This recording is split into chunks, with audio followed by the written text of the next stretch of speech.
We got to model it. Behaviors. We got to model the behaviors. Yeah. And then, hey, we're going to lean on our leaders of the camps that we bring in, and they're going to model it. And then this is how we do things. And maybe there's a new guy in and they don't understand. Well, let's get them up to speed. Let's go. And then also not being afraid of repetition. I think people get scared of repetition. Oh, it's going to get boring. What did we just say? Success is boring. Yeah, right. It is going to be boring. Say it over and over and over. Yeah, I know. Good. Do it. Yeah, I know. Good. Do it. It doesn't matter. It doesn't matter that you know. It matters that you do it. That's it. Welcome to Limitless Minds, the podcast where curiosity meets greatness. Each week, co-host DJ Eidson and Harry Wilson sit down with some of the most exceptional individuals across sports, business, and beyond. From world-class athletes and peak performance coaches to visionary CEOs, entrepreneurs, and influential authors, they dive deep into the stories and strategies that drive extraordinary success. If you're ready to discover what it takes to be truly limitless and push beyond your own limits, you're in the right place. All right, welcome to the Limitless Minds Podcast. Today we have a little special approach, a little special show. We got 4 co-hosts today. We got a round table, a square table. We have an equal parts hosting scenario. There's 4 of us. It's DJ Eidson, myself, Harry Wilson, and then we have 2 special co-hosts today, Travis Thomas and Josh Lifrak, coming in strong. What's up, guys? Gentlemen, a lot of cooks in the kitchen.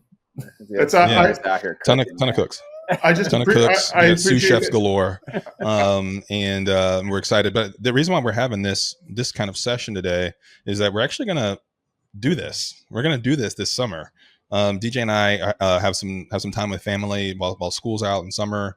Everybody's running around, and we thought it would be a really cool reprieve to bring in 2 world-class experts in this space. But they weren't available, so you guys called Josh and I. Right, they weren't available, so we went a couple folks down on the list. We found Travis and Josh. The cool thing is that as the audience has been listening and kind of tuned in regularly, they've heard from Travis and Josh, and so there is some familiarity with these 2 voices, and so we just thought it would be really cool for them to step in and kind of do a special series that we're going to call Success Leaves Clues. Yes. Success Leaves Clues. And so we're excited about that and just kind of giving them the mic for a few episodes. Travis, kind of like early thoughts on this, and DJ, if you want to plug in as well. For sure. Go ahead, Travis. Yeah, no, I mean, so much of what we talk about on the podcast, and so much obviously what Limitless Mind stands for, is what are the behaviors? What are the behaviors of high performance? What are the behaviors, whether that's on the athletic field or in the boardroom? What does success look like? And of course, one of the great bits of principles and mantras in Limitless Minds is success leaves clues. And so if you want to look at the reasons for high performance, let's look at those behaviors and what it took to perform at a high level. And so to be able to, almost from a scientific standpoint, right? Let's look at the behaviors as you would, and how do we replicate that? And how do we consciously and consistently replicate those behaviors? And so to be able to talk to some high level people and dig into it a little bit. Yeah, I'm really excited about this, Harry.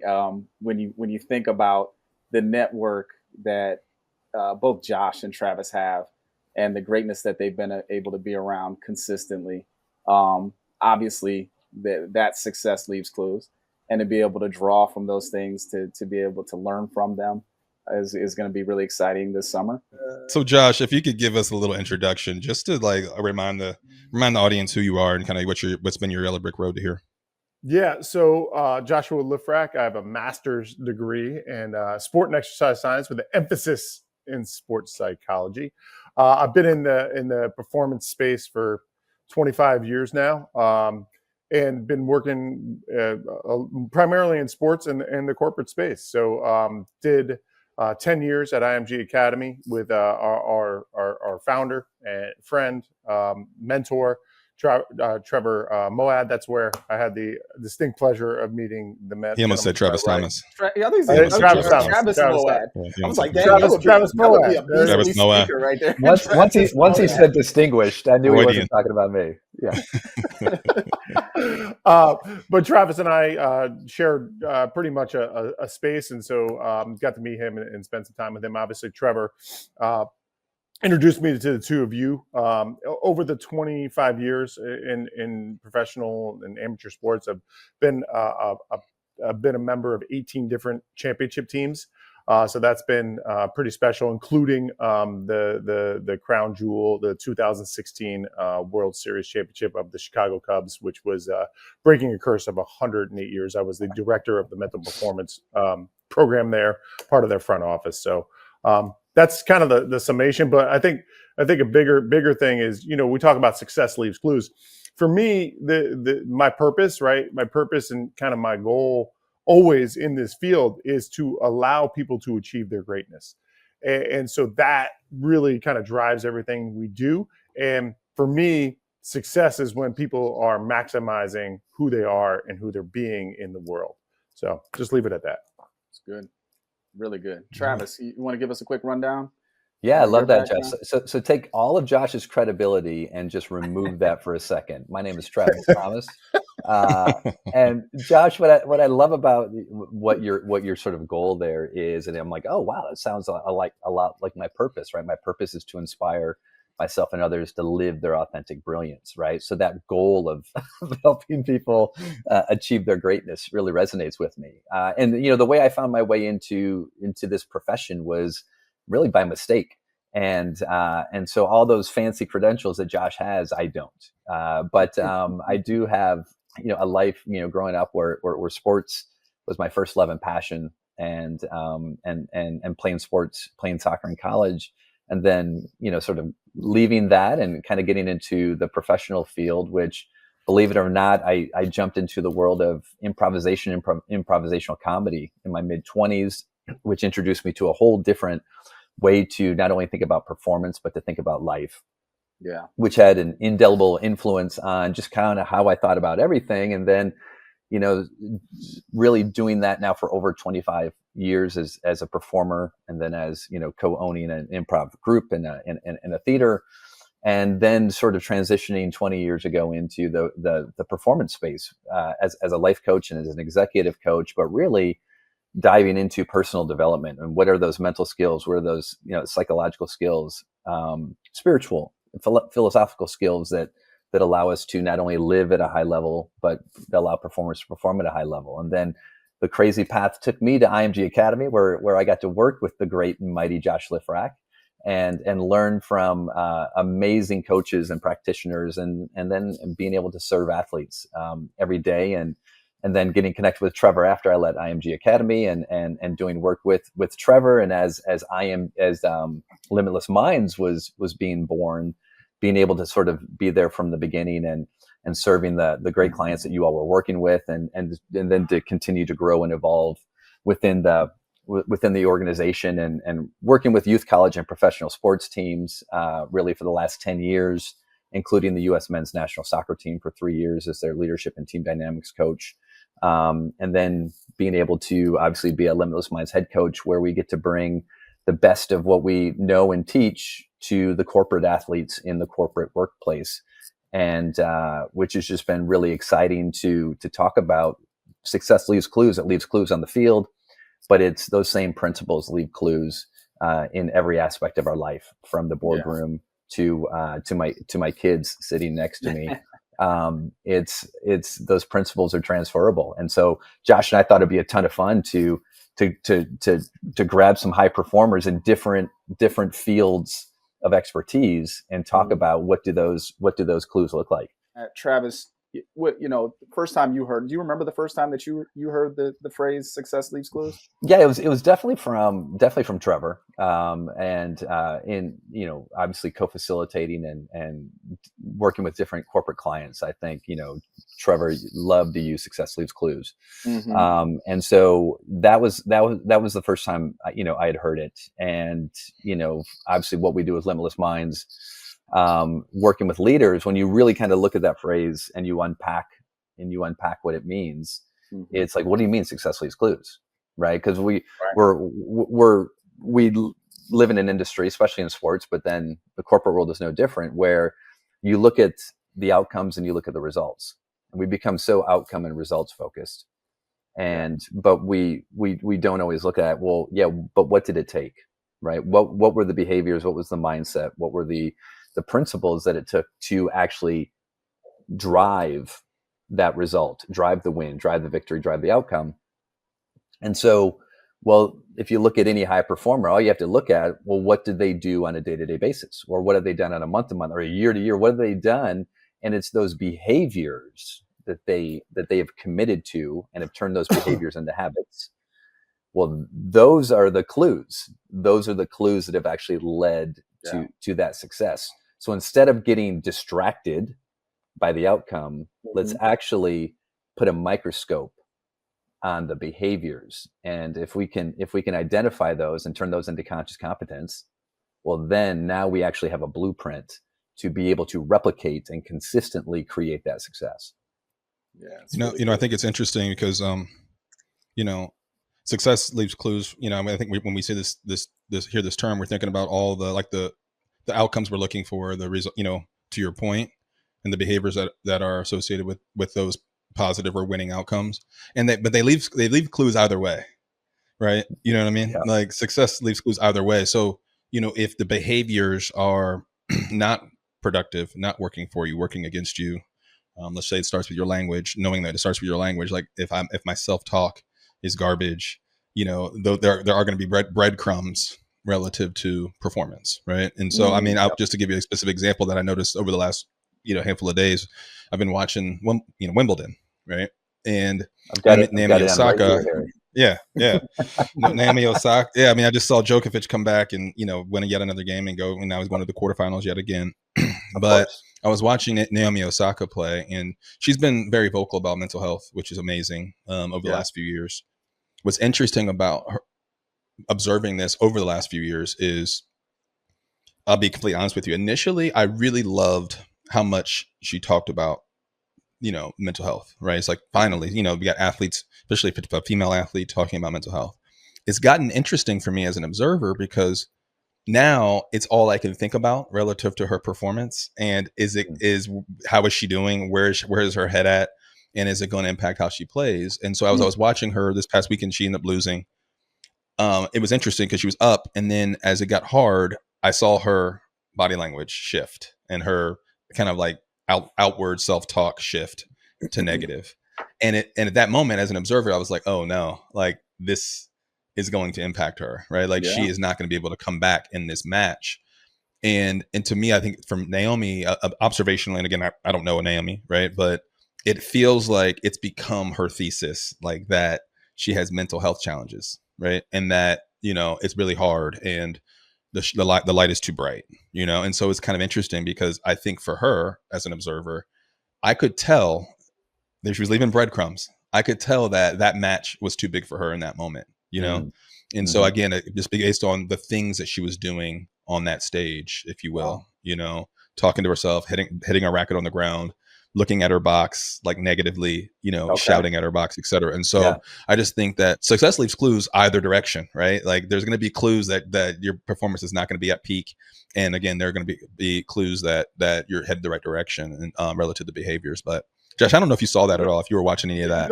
You know what? I didn't see any of that. But you know what's interesting about that, Harry, is you mentioned Djokovic. And Joker always talks about, hey, the key to the mental game is, A, you got to work on it. But B, it's about we're all going to lose focus. We're all going to get negative. And it's how quickly you can catch yourself in those moments and then draw yourself back to a neutral or optimistic place.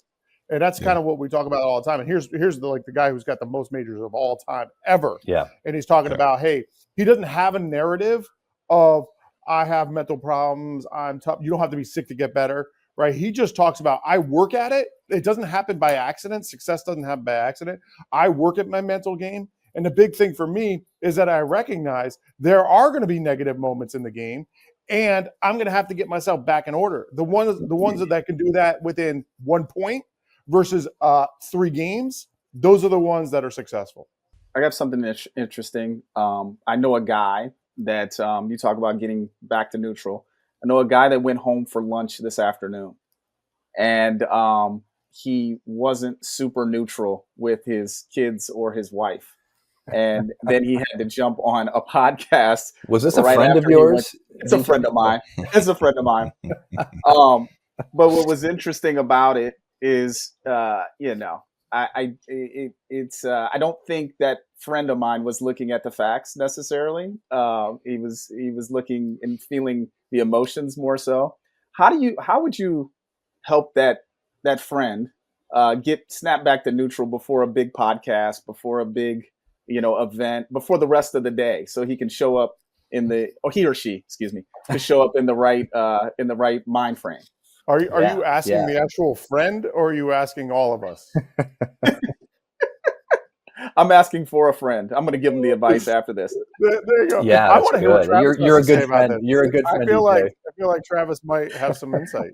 Yeah, Travis, what do you think, man? Yeah, I'm actually looking at a couch that a year ago I was sitting on and kicked over an iced coffee and then threw a temper tantrum with my family. I remember that proud moment of not being very neutral, being very neutral in that standpoint. And it's funny, DJ. It reminds me of one of Trevor's great stories when he talks about working with the University of Georgia's football team. And I think it was the 2018 Rose Bowl national championship semifinal versus Oklahoma, Baker Mayfield. And Oklahoma is just smashing Georgia in the first half. I think they're up 17 points going into halftime.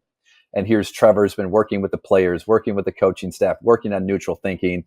And he gets in the coach's room, just he and Kirby Smart, head coach Kirby Smart. And he can feel the anger in the room. And Kirby turns to Trevor and just seething goes, "I'm having a real hard time being neutral right now," which is such a great moment of honest vulnerability. Right. So DJ, so whoever this friend is, right. It's like, and to Josh's point about Djokovic, it's not about denying the feeling or denying the emotion or trying to ignore it. Right. But it's, and I love what Eckhart Tolle says, when you notice that you're distracted, you're no longer distracted. Right. So when I notice the emotion, I notice the feeling, I notice the distraction. Well, now I have the conscious ability to choose what we talk about at Limitless Minds, which is the next right step or the next right response. Right. And so to notice that I'm not feeling neutral is actually giving ourselves the ability to be neutral. Yeah. And so now whatever I choose to do in my response, it is a conscious choice. So the whole goal is to shift from being unconscious to conscious, because if I'm conscious, I am doing the choosing instead of letting my emotion or the thought choose for me. Yeah. And so, so DJ, what do we do all the time with Limitless Minds is we go, hey, everything that you're feeling, everything you're thinking is completely valid. Shifting to neutral is now noticing it instead of being it. Mm-hmm. Hey, you've got this podcast, all this, you've got this podcast right now. Hey, what are the one or two behaviors you can focus on right now, DJ, that's going to allow you to have a great podcast? Mm-hmm. Right. Yeah. It doesn't diminish anything that you were feeling or dealing with before the podcast. But hey, let's shift to what you can actually control right now. Right. What are the behaviors? Success leaves clues. What would a great podcast look like? And what are the behaviors that allow you to have a great podcast? Yeah. Can we focus on those behaviors right now, regardless of what's going on outside of the podcast, and just shift our attention to that right now? No, that's good. Josh, anything you would like to add? Hey, yeah, I just love that. Notice it so you can stop being it. Yeah. Right. Notice it so you can stop. So here I am. I'm in a negative spiral. Maybe I'm saying stupid stuff out loud. I'm in this place, and now, hey, I noticed it. That's the first step, right? Okay. Noticing is the acceptance, and then you can surrender to it, or you can do something about it. And that's the whole key. Is if it's not serving you and serving the people around you, and it's not living in line with your values, then maybe you should adjust fire. But if that's what's right for the moment, then roll with it. But as long as you're noticing it, then you're living that life by design versus that life by default, which we always talk about. Yeah. What's funny too is, like, as you're saying that, it's oftentimes what seems such like a big deal in the moment, when you do take that pause, like you're saying, and notice, you step away an hour, 2 hours, it doesn't seem nearly, as dramatic as what it did, in the moment. And so it's, so that I think that noticing piece and then that break in time is helpful. So I'll let my friend know, man. Yeah. Let him know. I appreciate it. Let your friend know it's also okay for them to admit that it's him. You know what I mean? You gotta step out. Here goes Harry. Okay, go ahead, Harry. Tell me about that, man. You gotta admit it. You gotta admit it. You know what I mean? You gotta step out. You know what I mean? That's just right. Look that's, yourself. that's exactly right. Yeah. Hey, you know what's interesting though? You talk about this stuff, and the best place to observe this, if you want to be like a passive observer to people like getting out of neutral and having and not catching themselves and not noticing, the airport. Like it's the airport, 100%. It's unbelievable. I've had the opportunity to travel a ton this summer, and just even like yesterday, I landed in San Diego, and I don't know if anybody's been to the San Diego rental car center, but it is not easy to get to. It is like you sit in this bus for like at least 30 minutes for no reason whatsoever, and it's maybe a mile away. And it's just amazing to watch people just start swearing and getting all upset, and just like, there's nothing you can do, man. Just roll. It's good. First of all, we're in San Diego. It's like awesome, right? But second of all, it's like, you're trapped in this bus. But they don't even notice that they're getting all fired up and wound up. So when you're traveling, like, keep those eyes, like, for the listeners out there, just keep your eyes open. It's awesome, right? Like, just be awake to watching other people get all stressed out about stuff they can't control, and that's stuff that they're going to figure out eventually. Yeah. I think it's, like the observe, you mentioned observation, right? A lot of the observing that I'm kind of in position to do right now is like these youth athletes, right? And of course, on the flip side, corporate, we meet with a ton of leaders, whether they're mid-level, senior leadership, C-suite. And it's interesting because even though they're completely different demographic, different generation, different roles, different responsibilities, things that are important to them are different. They suffer from the same, epidemic, and it's shitty self-talk, right? And one of the things that Travis also talked about, or and Josh, you've talked about it. Trevor certainly talked about this a lot. Was the internal ad campaign? What are we telling ourselves, right? Because we're constantly telling ourselves a story in our head, right? But for most people, these, like, for example, these 13 to 14, 15-year-old girls that I watch play field hockey with my daughter, the majority of them, I would say 90% of them, if not more, have a narrative that's running in their head, a commercial running in their head that is negative, right? Why'd I miss that shot? I'm not good enough. I didn't make the team. I'm not tall enough. I'm not fast enough. Whatever it may be, right? And they don't realize how impactful that is on them. And on the flip side, how impactful it would be to even have some thoughts of delusion, right? Convincing yourself that you are more capable. Now, a lot of times with confidence comes competence, right? Like, there's a certain level of confidence you have to order to build confidence. You know what I mean? If you're not skilled, then it's hard to kind of create confidence out of nowhere. But these young women have a level of competence that is greater than most people their age at this given sport. And I see this as well as with corporate leaders is the kind of constant kind of stories they're telling in their head. Talk to me a little bit about that, Travis. I mean, you've worked with, you had some, self-deprecating opener on, your credibility, but your credibility is massive. You've worked with the U.S. men's national soccer team. You were in Qatar with the team in the World Cup. You've worked with tremendous athletes and leaders in Major League Baseball. How do you see these the storytelling in our head, the internal ad campaign, work for or against performers, whether it be in sports or business? Yeah, the beautiful thing about the internal ad campaign, and Josh, jump in whenever you like. The thing about the internal ad campaign is, again, we have the ability to choose what we are going to focus on, right? So there's a difference between controlling my thoughts. We don't, right? We know this. We don't control our thoughts, but I do control what I choose to focus on.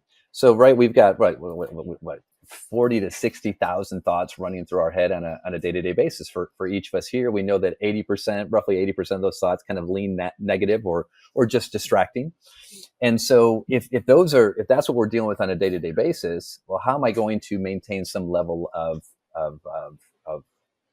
calm or effective attention span? Well, it's actually by being proactive about choosing what I'm going to focus on today, or focus on during this podcast, or focus on during this moment, where I can't control what's going to happen, and I can't control the thoughts that are coming in.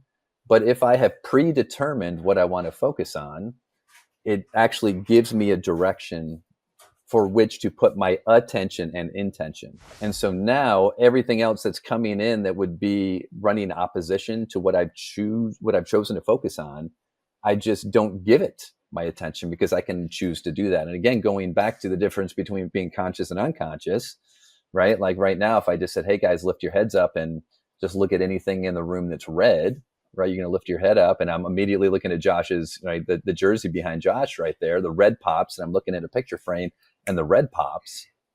Well, now I've chosen to give my attention to that. And in the process of choosing what I'm going to focus on, I have now given myself permission to not focus on everything else in the room that would be a distraction. Yeah. And that's what high performers are really good at, making the big small and making the complex simple. Not by processing all of it, but by actually choosing a small, tight focus, which is based on, you said it, which is based on years of experience and expertise, which have taught them, when I focus on these few things, all the other distractions become more muted. I love it, man. And not only high performance, if you're thinking about you as an individual, but also as a leader, a leader that is able to distill down something that's very complex into something that's very tangible, step by step. That leader typically has more success than somebody that just throws out all the problems and all the complexities around the issues, and doesn't have a framework to work off of that's simple, that really is very clear, that's prioritized. So I think the same thing with leaders as well. Josh, what have you? Yeah, I was going to say two things on that. First of all, feed your focus, starve your distractions. Right, it's a framework that we work out of a lot. But then secondly, we always talk about that people follow confidence more than they follow competence. But what gives you confidence is understanding and clarity. So if I understand concepts, if I see a simple solution, like you were just talking about, if I'm a leader and I can create simplicity in the complexity and people can understand it, they're more apt to go, oh yeah, we can go take care of that. Let's go. Right. Yeah. So absolutely that hits home. Right. But it goes back to, what Travis talked about, feed your focus, starve your distractions. And then what is the priority of your focus? That's what you also have to understand is when I actually make that conscious decision of focusing on things that are going to push whatever agenda I have forward or whatever I'm trying to accomplish forward, that's where it matters. So understanding where you're trying to go is really important, because then you can have a process to all that. What's the outcome I want? Whatever. For football players, I want to throw 27 touchdowns. Okay, great. What is your outcome? What is your process to get there? Let's focus on that versus the 27. Yeah. And Harry and DJ, just to jump in for you two, I mean, two co-founders, you guys are leading the day-to-day growth of this business, of this organization, right? If you had to say, hey, here's the 2 or 3 most important, whether that's a behavior or even just not values, but like a behavior or value, if you guys were to, again, what have you all seen for the clues of your success that when I focus on these 2 or 3 things, the outcomes tend to take care of themselves? I'll go to you first, DJ. Yeah, I mean, the first thing I would say, and again, this isn't like the sexy answer that you see a bunch of books written. They rarely are, right? Yeah, you're right. It's discipline and consistency are the 2 things that I think about, and because it's easy to chase the next new thing fun thing, new concept, whatever it is. But can you be consistent in the things that people don't necessarily see? Can you be disciplined in your approach to say no and yes to the right things?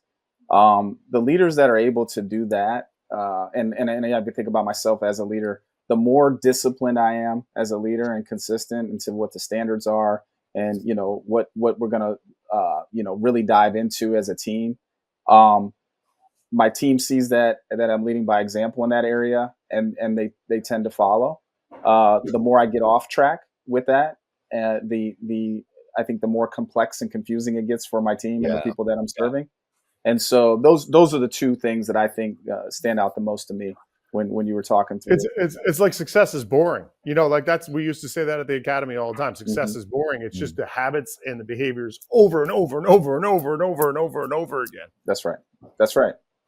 Yeah, I think that one of the things that I tend to struggle with is one of the things that I have to kind of focus on the most, and that's patience, right? So, building something from the ground up, something that did not exist before we began on this journey, right? Literally like a new construction, right?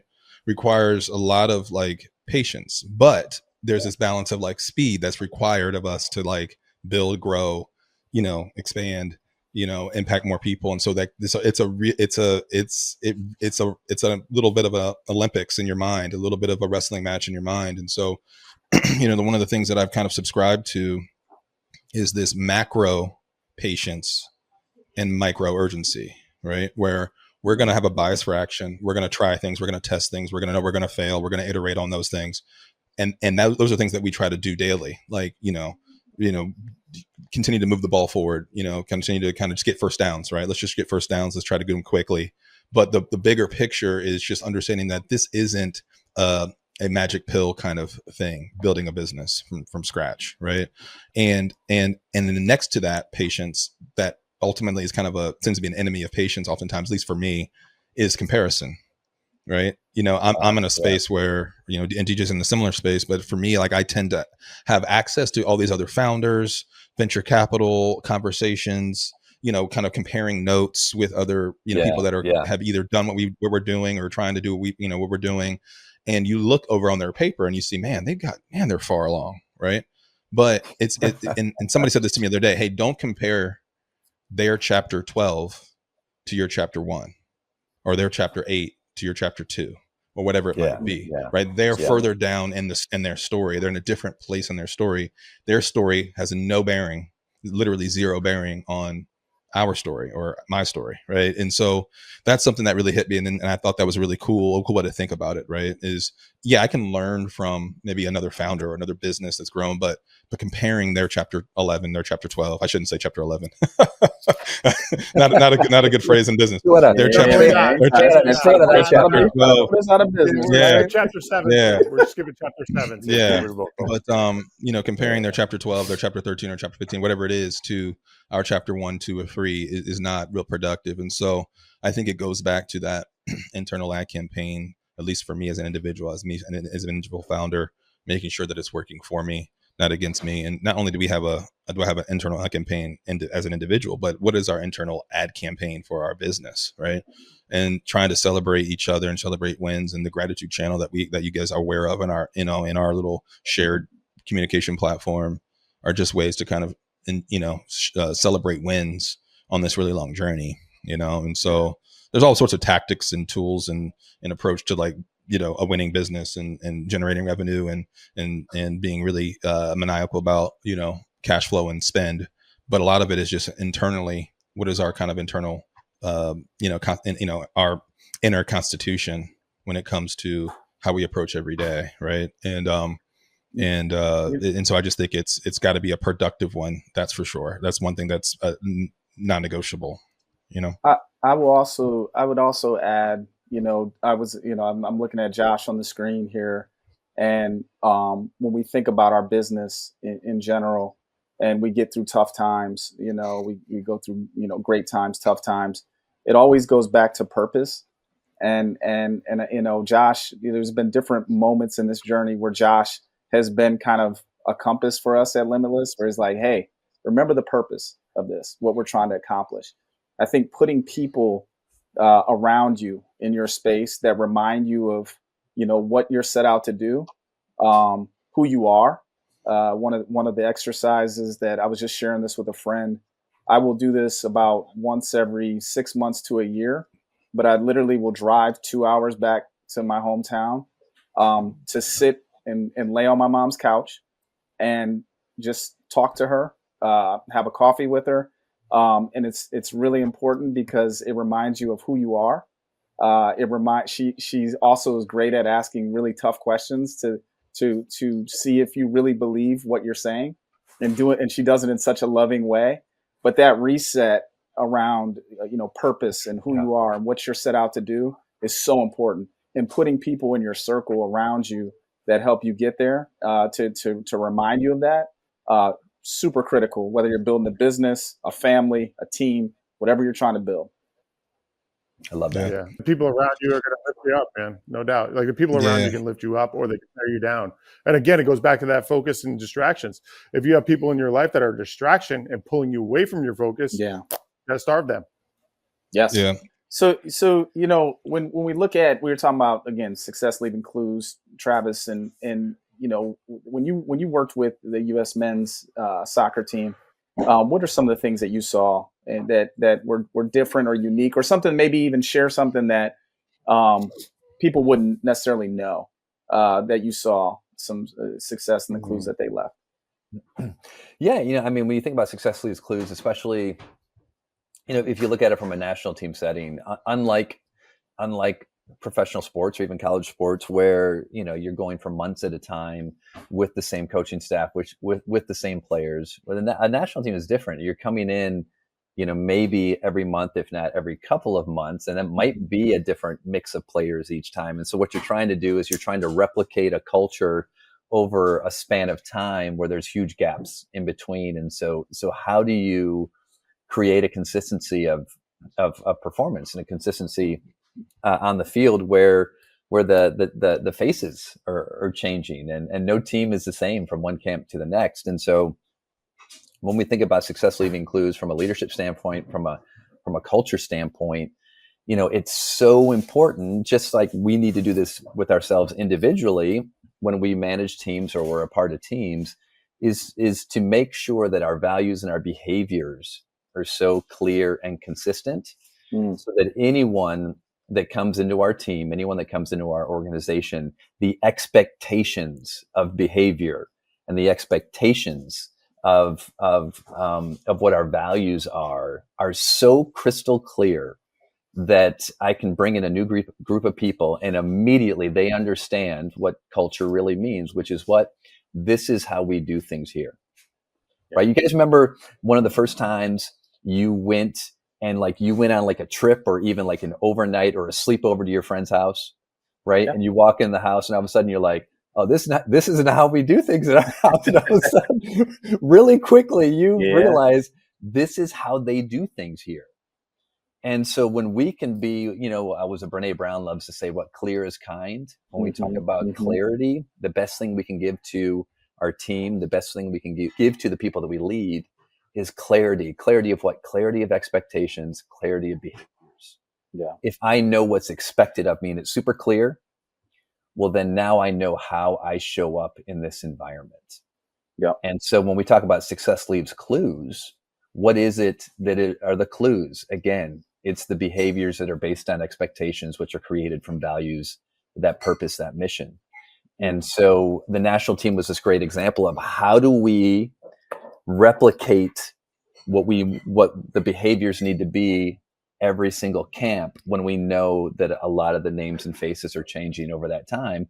Well, the staff, we need to model that, and we need to reinforce it and say it over and over and over again.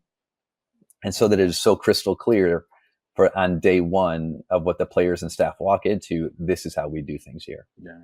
Like that. I love that. I love that. Culture is cultivated, right?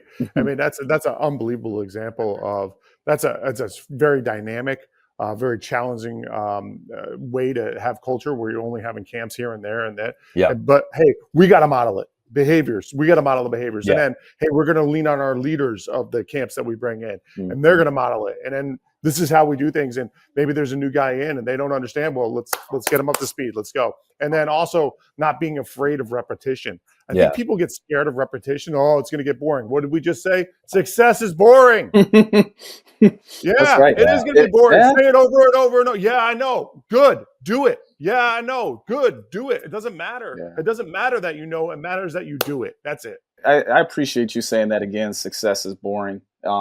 And I think in a world where we're constantly looking for those hits of dopamine, and just trying to figure out, okay, how can we, take it up a notch in terms of, whether it's in our engagement on our phones or an activity that we're doing. Sometimes just the monotony and the consistency and the discipline, like we talked about, it's not sexy, it's boring. And I think that's a great takeaway. TT, quick question, man. So we're handing the reins over to you and Josh. Passing the baton. Passing the baton, bro. I got it. We got it. We got you. That's right. What can the listeners expect over the next month or so as you guys are starting to dive deeper into this topic here? Yeah, number one, they're going to get better Wi-Fi from Josh. 100%. 100%. No doubt. That's good. That's good. No. So I think, this was really kind of, Josh's brainchild, right? When he and I started talking about, wouldn't it be fun if we really analyzed, the concept of success leaves clues, right? It's what we do at Limitless Minds. We do it, in the corporate space, and it's based on our work in the sports space. And so if to be able to interview some really, really, high profile, high performers in different industries. And that's what, we know this, right? Mindset and skill set is transferable to any aspect of your life, any industry, any aspect of your life. It just comes down to how do you apply it to the specific behaviors and skills of that industry. Yes. And so for us to be able to talk to a really diverse group of high performers and share their experience of how they've been able to apply their mindset and their behaviors to achieve the levels of success they have, and really, really focusing on what those clues are based on the behaviors. That's good. Yeah, Josh, anything you want to add before we close here? No, I think what's always really interesting too is what is success. I think success could be different for different people. And so I think there's probably a core commonality about what success is, but I'm really interested to hear what other people have to say about that. I think it's, are you guys familiar with the defensive strategy in baseball called the shift? I am. And I'm not. Okay. I know, Josh, you might be familiar with the shift, right? So the reason I bring that up is, well, let me ask you this for Josh and Travis who are familiar. Why do they do that? Like, what is that? They're playing in percentages. Right? Yeah, they're playing in percentages. Yeah. So there's a lot. The person hits it over here 75% of the time, so we're going to shift all of our guys over there. Yeah. The analytics kind of suggest that a particular hitter is going to pull the ball, and so they take the third baseman, they move him kind of the shortstop, they take the second baseman, move him closer to first. Okay. They put the shortstop, you'll see him playing over second base, and it's like, why would they do such a thing? Well, what's so amazing is that 100% noticeable, and what's really interesting is that oftentimes they are right. And then you'll see a ground ball to what would normally be a base hit up the middle, the shortstop's fielding easily, and then the guy's out at first. The reason why I bring that up is, like, baseball is one of the hardest games in sports. If you're successful 30% of the time, you will go to the Hall of Fame, of course, of your career. Many guys that are in the All-Star game this summer are going to be batting 275, 282, right? So they're less than 30% successful. And part of that is some of these defensive strategies. Of course, the pitching's gotten tougher. But I bring that up as an analogy because I think part of what mindset is putting ourselves in a position to be successful, right? Like being able to quickly analyze where we perform our best, what types of obstacles like negativity can get in our way, and how can we shift our mind to kind of to defend kind of the inevitable challenges that are going to exist, right? And so I think that it's you guys mentioned kind of this this ability to kind of find out what success is, and then what clues will be a guiding light to that. A lot of that is to me reminds me of the shift in baseball, right? It's like, hey, we're going to literally do something unorthodox, uncomfortable in many ways, because we know that negativity is working against us, right? And so if we know that negativity is working against us, why wouldn't we shift our mind to put in a position to to defend that, right? And so I think that our ability to be willing to get uncomfortable, to be willing to do something that looks unorthodox, and also has ability to backfire. Or the shift oftentimes can backfire. Somebody slaps the ball down the opposite side of the field. It's like, oops, well, there it is. But 90% of the time we would have that wouldn't happen, right? And so I think it's something that's kind of neat and to consider for folks that are listening to Josh and Travis over the next few months is relative to identifying success, and then the clues that are associated with what that path is for that individual, that person. So I'll be curious to kind of hear these guys. I think it goes back to that macro patience you were talking about too, right? Because here I am, I'm walking the path, and I'm staying positive, or I'm staying neutral, and maybe things aren't working out exactly how I wanted them, but macro patience, stick with it. I love that. Find a way. Yeah. That's it. Find a way. Yeah, I love it, man. I love it. Well, listen, we're looking forward to the Success Leaves Clues series. Interested to hear what, kind of the topics, the actionable items. If you guys end up having some guests on, who those folks are and what their stories in this area are. Remember that, you can find Josh and Travis also, by the way. If you want to follow these guys, you should. If you're on LinkedIn, they're there. No handles, just their names: Josh Lifrak, Travis Thomas. Too simple, better. That's right. On Instagram, guys, what's y'all's handles on Instagram for those that want to follow you guys? Travis, I think I'm live yes and yes. Okay, and I believe that Josh, who I'm guessing Lifrak attack. Yeah, it's bad Wi-Fi guy. It's Josh, at bad Wi-Fi guy. It's Joshua. What is your handle? Joshua Lifrak. Too simple. Okay, simple as that. Joshua. Yeah, Joshua Lifrak. Lifrak attack. Oh. Yeah, no, that's it, man. He's doing it simple. Yeah, absolutely. I encourage everybody to subscribe, share, leave a review, continue to check us out. I hope that everybody has a fantastic summer. Here in Louisville, it's hot as what out here. So I'm looking forward. I'm heading north here with the family to get some cooler air. But we're excited to have more episodes. We're excited to feature Josh and Travis. And remember, you don't have to be sick to get better. To get better. Yeah. Let's go.